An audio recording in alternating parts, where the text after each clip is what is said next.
This is Canada Reads American Style, featuring two friends who love Canada Reads and Canadian literature. Welcome our host Rebecca from Michigan and Tara from Ontario. Hi everyone, it's Rebecca, and I am so happy to announce that this is our first author interview of 2022. We have Barbara Black joining us from British Columbia, and she writes fiction, flash fiction, and poetry. A few months back, Caitlin Press had reached out to us and asked if we would like to read Barbara's 2021 collection of short stories titled Music from a Strange Planet. Tara and I really loved it, so we reached out and asked if she'd like to join us. She said yes. So welcome, Barbara. Oh, thank you very much. I'm really happy to be here. So Barbara, to start our discussion, could you please tell us a little about your first collection of short stories? Sure. It's the title is Music from a Strange Planet Stories. I'm just so happy to have my book published and for my publisher, Caitlin Press, to have launched it out into the world of readers.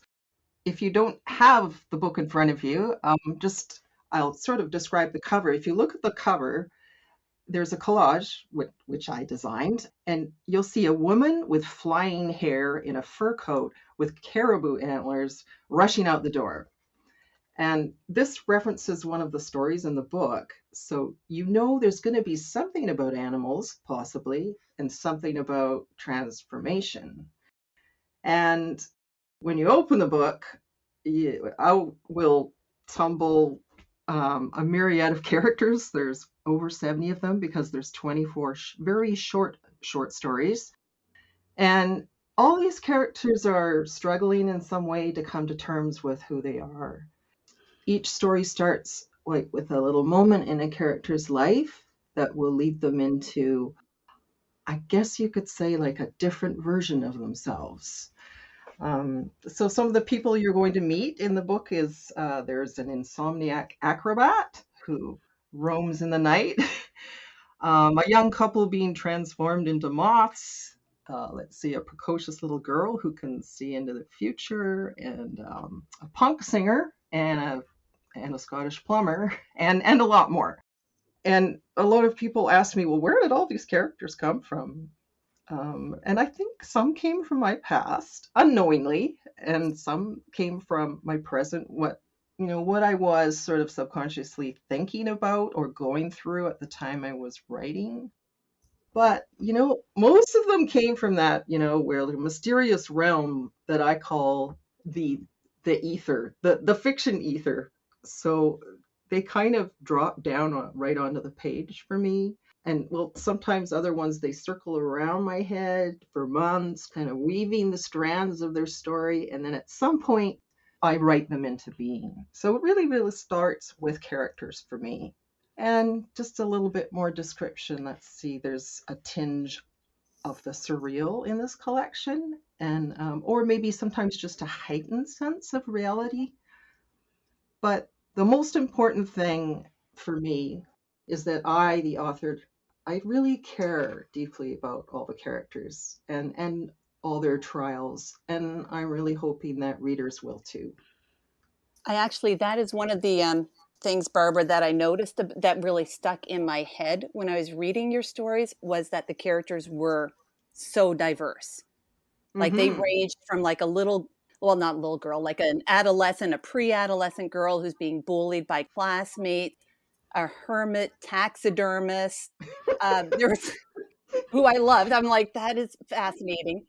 And the middle-aged woman who carries the urn of her ashes that contains the ashes of her infants, her twin girls, I believe, right? And I couldn't help but the whole time I'm reading these stories wonder how these characters got on your page, because I'm like, you're not a hermit taxidermist. I'm like, how do you, but maybe you are. I have been kind of a hermit for a good part of my life because I'm very introspective. And I also had almost all freelance jobs for most of my life. So I was working by myself. And I live with a man who is called the co-hermit. He's a philosopher. So there is hermitness in my personality. And I'm not a taxidermist, but I kind of fascinated with it. I don't know why. There's a little story to how, oh, I just remembered this. There's a story to how I came up with that character. Can I tell it? Of course. There's a literary magazine in Canada called Geist, and they put up this thing that was a CanLit, as in Canadian literature, CanLit story generator. And it was like memes of all these cliche Canadian things like beavers and ice skating and, Leonard Cohen, right? And I tried it out once just to see, what would come up. And I got they're all like little threads that they sort of stitch together. I got an unusually tall taxidermist with an antiquated profession falls in love with a wild animal. And Oh. that's kind of that story. And what happened was I thought that's hilarious when I got it. I thought that is so funny. And I was trying to write a funny story. And I kept trying and trying. I finally went, this is just too stupid. This is not working. And I put it away. And then it started writing itself in a very different way. That story is quite serious, Mm-hmm. and touching. And that's what came out instead. So that's how the taxidermist came into being. Oh my God, that's very cool. See, we just got a little insight into the writer brain. I want to follow up though with the big question that I have about the book because that's one of the things that stood out for me is the number of characters, the number of short stories. There are so many of them and they're pretty short. Many of them are very short. It's so easy to sit down, read them and really get something, I mean, just amazing. I mean, because it really does cover a wide range of things. However, my question for you, because I noticed it almost immediately, and I don't know if it's because I kind of think insects are a little creepy or whatever, but I noticed right away, like I think in the first story about the insects, but then throughout there was just always references, even if it was just in the language, not necessarily a specific insect, but just the language. And I wondered what's with the theme of insects that run through that whole collection because it's really fascinating. This was a theme that kind of rose to the surface when I started my first few stories. I didn't really intend it initially, but I did start to notice an insect theme was emerging. And so I started to develop that idea in the subsequent stories. But it's no surprise that it came up because ever since I was young, I've always cared about the natural world. And I've always been fascinated by the unique little worlds of insects and plants and creatures. And I like to read and think about how they operate, like how do they perceive things, how do they communicate, and I include plants in that statement because you'd be surprised what they're doing under the soil. I do wonder what does the world look like through their eyes, and so you'll see in the book that I'm being a quasi philosopher myself. I'm interested in consciousness or limited consciousness, I guess you could say. Like the man in Mastering Surface Tension, he's kind of in a liminal state consciousness. And I'm also interested in sensation, like sentience or feeling. So the two things, because technically insects don't have consciousness. And I'm just exploring I don't know, the hidden forces of nature that can affect us without our knowing, like the little micro worlds that exist right next to our little human world, and maybe how these creatures might interact with us, or how we might interact with them. Yeah. It really stood out so much that each story I was starting to now some of them are very obvious, but some of them are more subtle, and I was really looking for the insects in all the stories, but they kinda started to feel like I mean, this sounds so silly, but it was like a friend that was kind of walking through these books with me or these stories with me because Oh, yeah, because they were always going to be present in some way, and I was kind of always looking for them. So for somebody who kind of is a little creeped out by insects, by the end I was like, this is pretty cool. It's like you said though, it's like seeing the world in some of the stories through their eyes. And so hmm. I thought you did that. That was brilliant. Even though you didn't start out necessarily planning to do that, it became something that's a really great thread through the entire collection. So kudos. Oh, good. Thank you. Thank you so much. You're welcome. Now, in terms of talking about short stories, because I do want to say, as I had said before, to sometimes readers don't necessarily pick up short story collections, which is kind of interesting to me. I don't know. I think we're so stuck on sometimes the novel or, nonfiction or Hmm. something. Hmm. But I wondered, is there a difference in the way a reader should approach a short story versus a novel? That's a good question. I'm gonna say maybe you approach a novel, you have like a big mug of coffee or hot chocolate and a really comfy chair because you're gonna be there for a while. And a short story, I don't know. Maybe you have to have a magnifying glass because you're reading something very concentrated. But I think, with some exceptions, a reader who's reading a novel, there's a more present guide or a consistent guide when you're reading a novel, generally, narrator, and there's a lot more time for explication and character development, and you can sort of settle into the story as it unfolds. You get more details up front about the character's past. And a short story is a little different. I think a reader should expect when they're going to read a short story, you're going to have to infer a lot more than you would with a novel because there's less space. There's no time for a backstory. So only a few words, there's only a few words in passing that will give you the backstory to a character. And if you miss it, you might have to go back and find, well, how did that work? And in a novel, the difference there too is there's a lot of settings normally, and a short story has very few, or like in mine, probably only one. So the setting is going to play a pretty important role in creating the story's mood. And a novel gives you that, encompassing experience, and the story feels that it's kind of wrapped up in the end.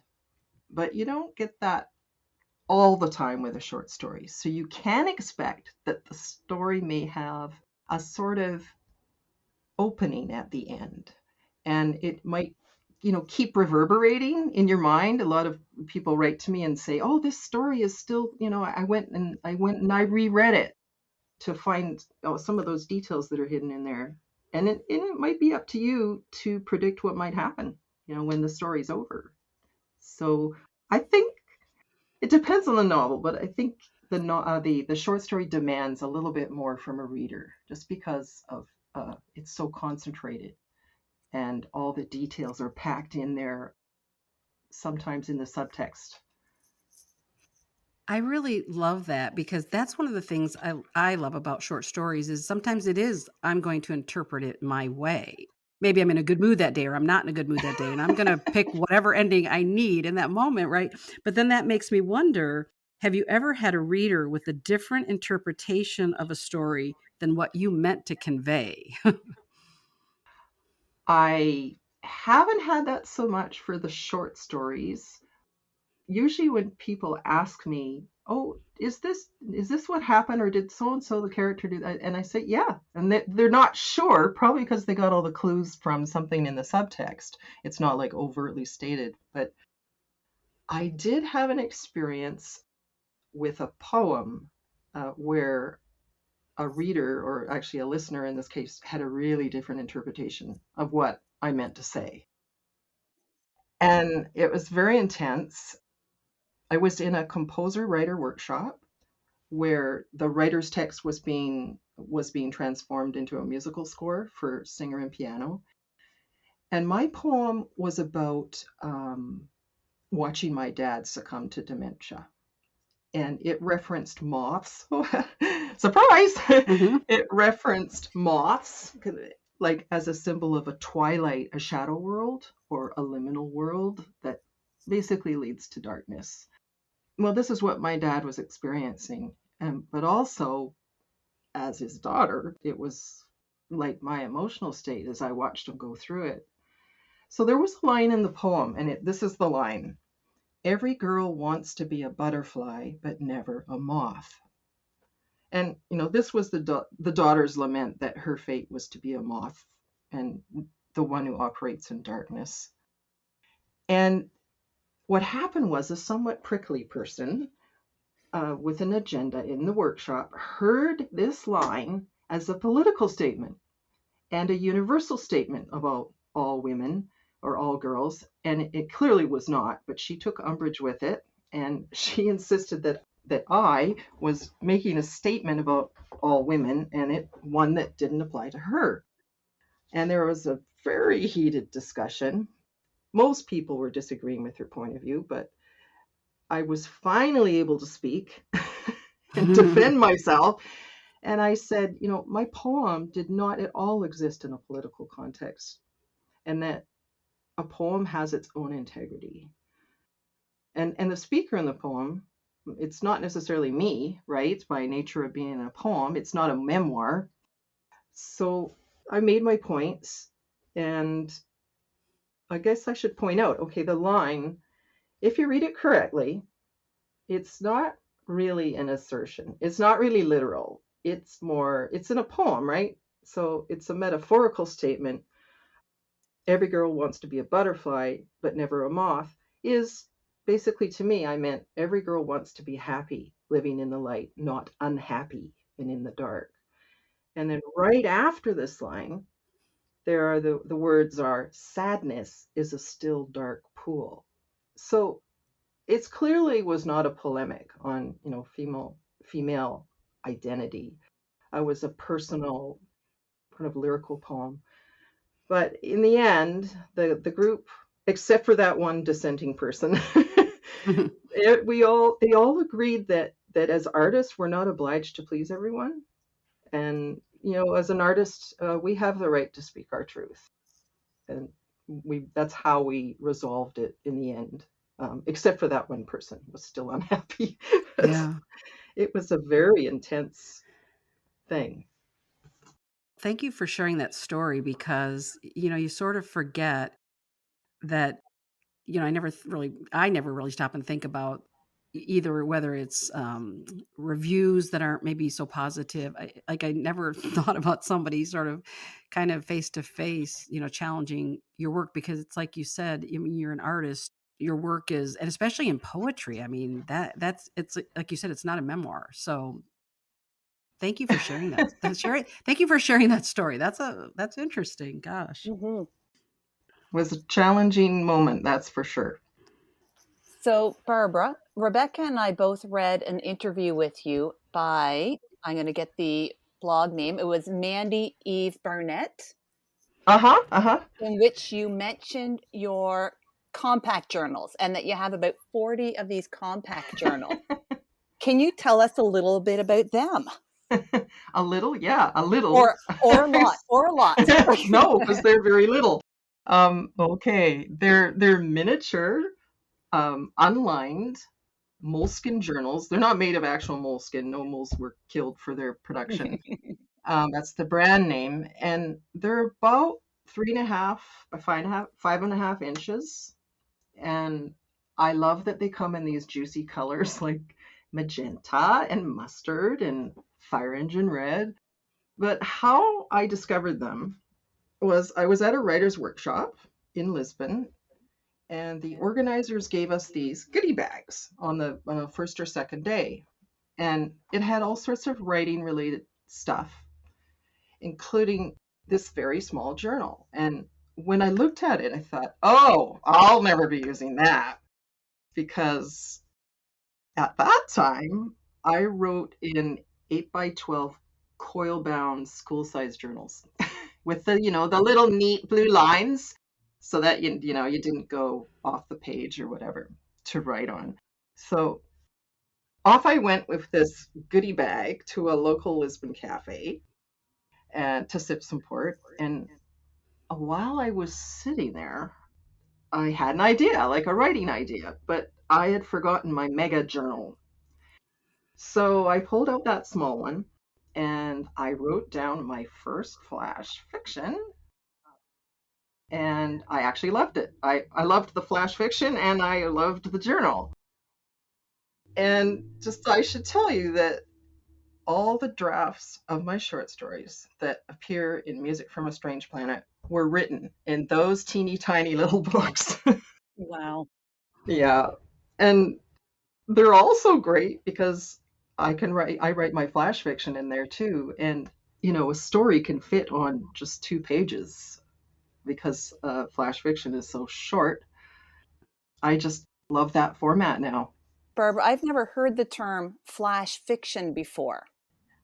Well, flash fiction is sometimes it's also called microfiction, but I will just stick with flash fiction for now. It's very concentrated, sometimes a bit surreal stories, usually under 1,000 words. Mine are usually under 500 words or only 200 words.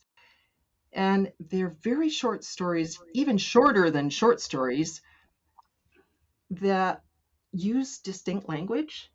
This is the way I define it, because this is the way I write them. And there are many that are done this way, but not all of them. So they have like a distinct tone and often is distinct syntax and sometimes even like qualities of a poem. Like there could be a bit of rhyme in there or alliteration or a certain rhythm. And all of that feeds into the tone of the story or the setting of the story or what's happening in it. So it's kind of somewhat poetic at times. And I just love it. I just love distilling a story in a really small space. Wow. Well, then I want to ask, because we're kind of winding down now, but I want to ask, Barbara, if you're Mhm. working on anything else you can tell us about, because as I said, Tara and I really loved this, this collection of short stories. So what else might you hopefully be working on? As a matter of fact, I am working on a manuscript of Yay. flash fiction. Oh, nice. Yeah, I have a contract. I'm whispering that. And it's about 2/3 done, and I'm working on editing the 2/3 and writing some new material. It should be coming out if the muses are kind to me. It'll be coming out in 2023. And the title for now, it may change, is Little Fortified Stories. I like Ooh. that. There's a reason for that, which I can tell you too, but well, or I can leave it as a mystery. I don't know. Do we want it to be a mystery, Tara, or do we want to know? Or we could leave it as a mystery, but have it as one of our follow-up questions in the next interview when the book comes out. Oh, All that would be right. wonderful. Yeah. That would be great. Well, Barbara, we just want to thank you so much. I'm so happy that Caitlin Press reached out to us and put you on our radar. We both really love the book, and we want to encourage others to pick it up and read it as well. And we definitely will be following you in the future. So thank you so much for joining us today. Thank you, Rebecca. Thank you, Tara. Thank you, Barbara. That was very enjoyable.